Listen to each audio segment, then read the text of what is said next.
Assalamualaikum warahmatullahi wabarakatuh. Halo guys, perkenalkan nama saya Rizka Wada Fitriani dari kelas akuntansi pagi. Di sini saya akan menjawab pertanyaan dari soal UTS, hukum pajak dan perpajakan. Soal yang pertama, sebutkan dan jelaskan besaran tarif progresif. Tarif progresif adalah pemungutan pajak yang persentasenya akan naik sebanding dengan jumlah objek pajaknya. Di Indonesia, jenis tarif ini biasanya diimplementasikan pada perhitungan pajak penghasilan pribadi. Di antaranya, tarif pajak 5%, yaitu bagi orang yang memiliki penghasilan kena pajak sampai 50 juta. Tarif pajak 15%, yaitu bagi orang yang memiliki penghasilan kena pajak berkisar antara 50 juta sampai 250 juta. Tarif pajak 25%, yaitu bagi orang yang memiliki penghasilan kena pajak berkisar antara 250 juta sampai 500 juta. Dan tarif pajak 30%, yaitu bagi orang yang memiliki penghasilan kena pajak lebih dari 500 juta. Soal yang kedua, sebutkan dan jelaskan tarif PTKP terbaru. Tarif PTKP terbaru yang berlaku saat ini masih berdasarkan PMK 101/2016, yakni PTKP terbaru WP orang pribadi adalah 54 juta. PTKP terbaru bagi WP yang kawin mendapat tambahan sebesar 4,5 juta. Tambahan PTKP terbaru untuk seorang istri yang penghasilannya secara pajak digabung dengan penghasilan suami adalah 54 juta. Tambahan PTKP terbaru untuk tanggungan dengan besaran untuk setiap anggota keluarga, sedarah, dan keluarga semenda yang berada dalam garis keturunan lurus serta anak angkat adalah sebesar 4,5 juta. Ketentuan jumlah tanggungan adalah maksimal 3 orang setiap WP. Di mana yang dimaksud dengan keluarga sedarah ialah orang tua kandung, saudara kandung, dan anak. Dan yang dimaksud dengan keluarga semenda ialah mertua, anak tiri, serta ipar. Soal nomor 3, sebutkan dan jelaskan dalam bentuk tabel batas akhir pembayaran dan pelaporan PPh. Untuk jenis pajak, PPh pasal 4 setor sendiri, PPh pasal 15 setor sendiri, dan PPh pasal 25, batas pembayaran paling lambat adalah tanggal 15 bulan berikutnya, dan untuk batas pelaporan tanggal 20 bulan berikutnya.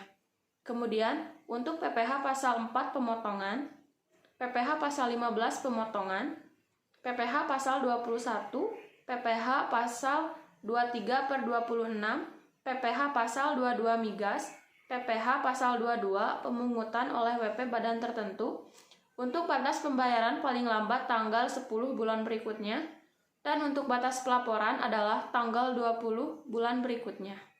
Kemudian, PPN atas kegiatan membangun sendiri, PPN atas pemanfaatan BKP tidak terwujud dan atau JKP dari luar daerah pabean, dan untuk PPN dan PPNBM pemungutan selain bendaharawan, untuk batas pembayaran paling lambat tanggal 15 bulan berikutnya setelah masa pajak berakhir, dan untuk batas pelaporan adalah akhir bulan berikutnya setelah masa pajak berakhir.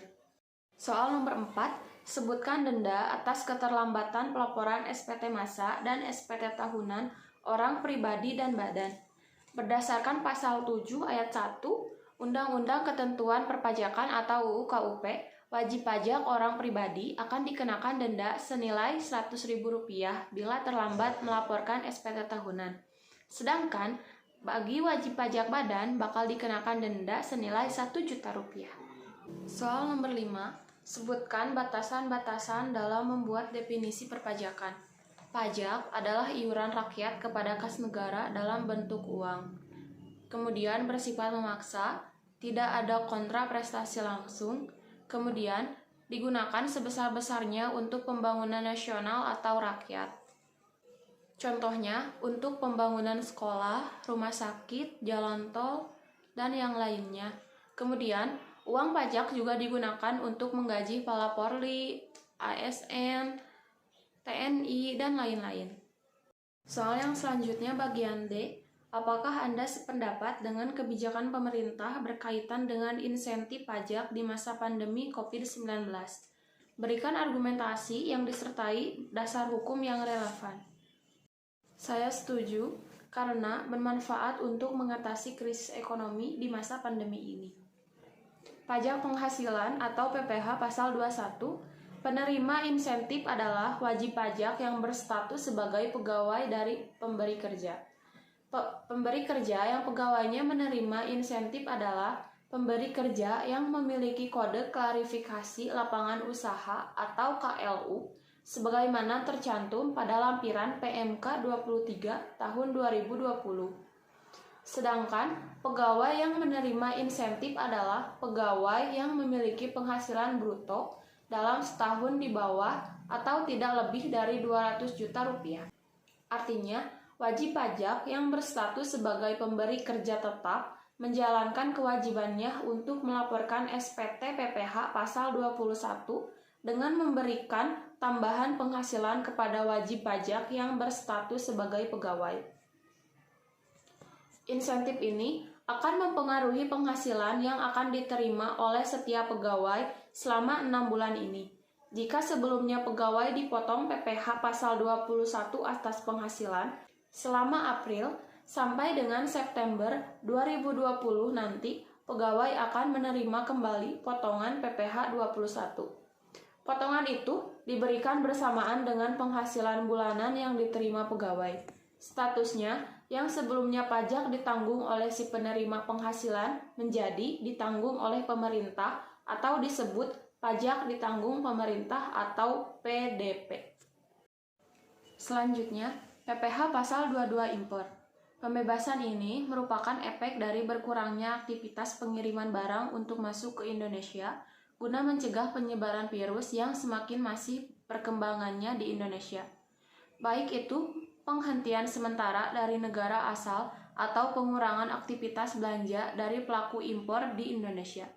Penurunan aktivitas impor ini sangat mempengaruhi neraca perdagangan Indonesia sehingga perlu diberikan sebuah stimulan melalui insentif agar wajib pajak yang menjadi pelaku usaha kembali semangat melakukan kegiatan di situasi tidak kondusif seperti ini. Bagi wajib pajak yang melakukan aktivitas impor akan diberikan pembebasan PPh pasal 22 impor selama 6 bulan.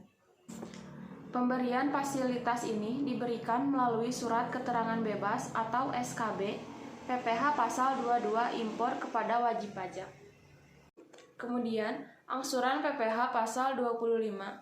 PPh pasal 25 yang akan menerima insentif adalah dengan pengurangan besarnya angsuran sebesar 30% dari total angsuran yang seharusnya dibayar selama 6 bulan ke depan. PPh pasal 25 masuk ke dalam aturan ini karena banyaknya pelaku usaha yang mulai berkurang aktivitasnya atau bahkan menghentikan usahanya untuk sementara selama wabah ini belum berhenti. Ketika kondisi seperti ini, produktivitas wajib pajak menjadi turun, akan tidak adil jika wajib pajak yang selama ini membayarkan angsuran jenis pajak ini tidak diberikan insentif. Selama peraturan ini, wajib pajak tidak perlu mengajukan pengurangan angsuran untuk mendapatkan insentif karena akan berlaku secara otomatis. Selanjutnya, restitusi pajak pertambahan nilai atau PPN.